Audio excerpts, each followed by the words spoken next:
Bahagyang lumakas ang bagyo o Typhoon Francisco habang ito ay nasa Philippine Sea.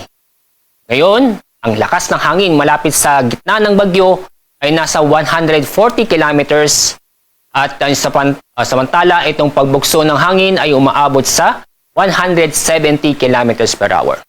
Kanilang alas 4 ng madaling araw, huli namataan ang layo ng sentro ng bagyo ay nasa more than 700 kilometers silangan ng Tuguegarao City, Cagayan.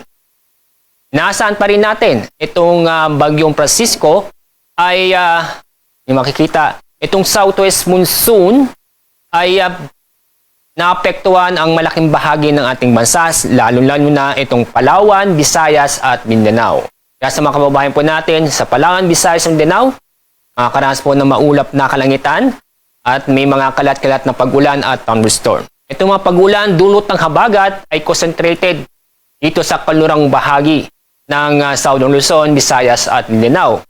Tulad ng Palawan, Mindoro Provinces, Negros Islands Region, Western Visayas, Zamboanga Peninsula at Arm.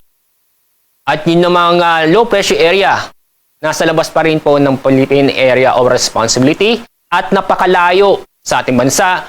Kaya sa mga oras ito, hindi po natin inaasahan na makakapekto sa ating lagay na panahon ngayong araw. Sa lukuyan itong low pressure area ay nasa layong more than 2,800 kilometers silangan ng Luzon.